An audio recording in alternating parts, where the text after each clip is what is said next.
उत्तर प्रदेश में इन दिनों राजनीतिक पारा हाई है। मैनपुरी और रामपुर में इस बार उपचुनाव हो रहे हैं। मैनपुरी को सीधे सपा संस्थापक और संरक्षक मुलायम सिंह यादव से जोड़ दिया गया है। उनकी प्रतिष्ठा की यह सीट बना दी गई है। सुहेलदेव समाजवादी पार्टी के राष्ट्रीय अध्यक्ष ओम प्रकाश राजभर का बयान सामने आया है। कुछ समय पहले तक सपा के सहयोगी के रूप में रहे सुहेलदेव भारतीय समाज पार्टी के अध्यक्ष ओम प्रकाश राजभर ने भी उपचुनाव के बहाने सपा पर निशाना साध लिया है। ओम प्रकाश राजभर का समाजवादी पार्टी को लेकर बड़ा बयान सामने आया है। रामपुर के चुनाव को लेकर कहा कि सरकार के लोग सपा को प्रचार नहीं करने दे रहे हैं। जब अखिलेश यादव सत्ता में थे तो कन्नौज में क्या हुआ सब जानते हैं। वहाँ लोगों के पर्चे वापस करवाए थे। कल आपने किया, आज उनके साथ हो रहा है तो गलत क्या है। उन्होंने सपा सरकार के दौरान होने वाली गुंडागर्दी का मामला उठा दिया है। मैनपुरी लोकसभा उपचुनाव को लेकर भी ओम प्रकाश राजभर ने बड़ा दावा किया है। उन्होंने संकेतों में रिजल्ट की भी बात कर दी। राजभर ने कहा कि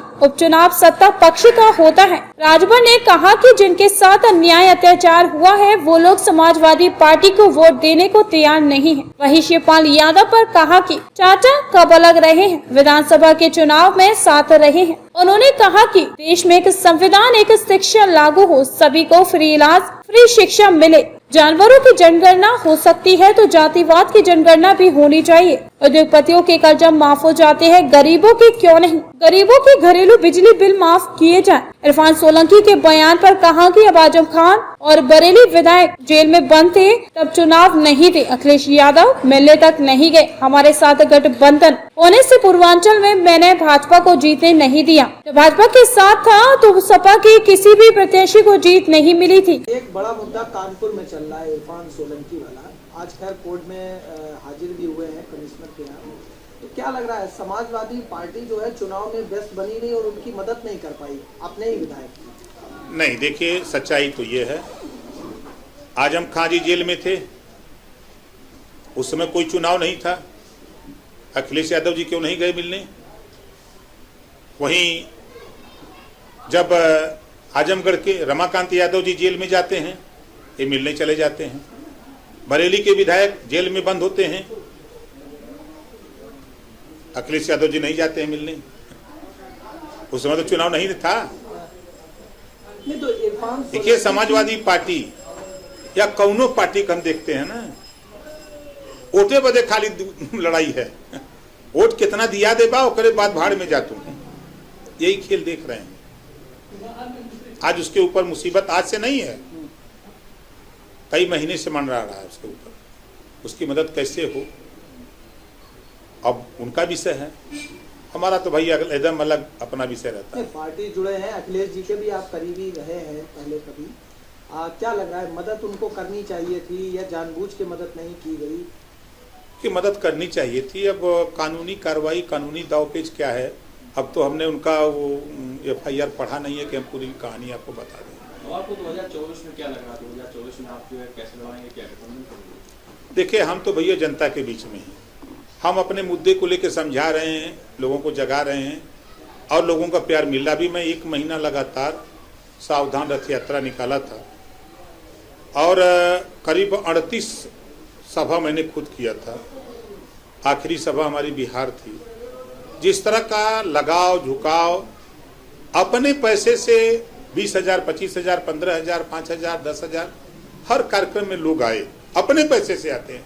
अभी जैसे हम लोग आ रहे हैं, 1 रुपया हम नहीं देते, हमारे पहले हैया नहीं देंगे कहाँ से। अपने पैसे से लोग आते हैं, जब बात सुनते हैं तो कहते हैं नहीं भाई, इस नेता का साथ देना चाहिए, मदद होनी चाहिए इस नेता की। जिसका उदाहरण कि लोगों का प्रेम, कि जब मैं समाजवादी पार्टी के साथ नहीं था, 17 में बीजेपी के साथ था, तो पूर्वांचल में समाजवादी पार्टी खाता नहीं खोल पाई कई जिलों में। जब मैं समाजवादी पार्टी के साथ खड़ा हुआ तो बीजेपी खाता नहीं खोल पाई, इसका प्रमाण है। रही बात गठबंधन का, देखिए देश में भारतीय जनता पार्टी की सरकार है। अकेले अपने दम पर चुनाव लड़के सरकार बनाने की हैसियत भारतीय जनता पार्टी की नहीं है। 50 दलों की गठबंधन की सरकार देश में चल रही है। यूपी में 3 दल, बिहार में 2 दल, हर जगह गठबंधन। तो हम लोग वही तो उभरती हुई पार्टी हम लोगों की, ये कौन तोप है, हम लोग उड़ा देंगे सबको। आएगा टाइम जब तो देखा जाएगा। मेहनत किसकी तरफ हो रहा है? पहले पहले आपका भाजपा से मोह भंग हुआ, उसके बाद आपका सपा से मोह भंग हुआ, तो अब किसकी तरफ मोह आपका जाएगा? अच्छा ये बताइए आप, महबूबा मुफ्ती अलगाववाद की राजनीति करती हैं, ये बीजेपी कहती है, और महबूबा मुफ्ती से समझौता बीजेपी का हुआ, सरकार चली बनी।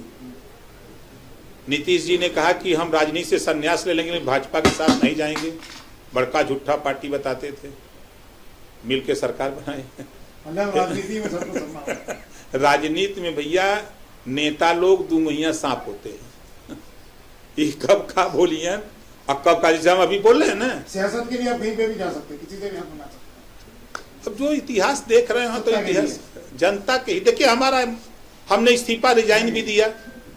कोई देश में बाबा साहब डॉक्टर अम्बेडकर के बाद दूसरा ओम प्रकाश राजभर है जिन्होंने कैबिनेट मंत्री से इस्तीफा दिया था मुद्दों की राजनीति पे, सामाजिक न्याय समिति की रिपोर्ट को लेके, घरेलू बिजली का बिल माफी को, एक समान शिक्षा को लेके गए थे, नहीं किए, छोड़ दिए। हम तो इतिहास जब बता रहे हैं, हम तो कोई ये नहीं कि चोरी छुपी बात, हम तो अपने समाज के हित के लिए जाते हैं। नई बात बनी, भाड़ में जाओ भैया, हमारे लिए ना तो एमएलए महत्वपूर्ण है, ना हमारे लिए मंत्री महत्वपूर्ण है, हमारे लिए महत्वपूर्ण जनता है।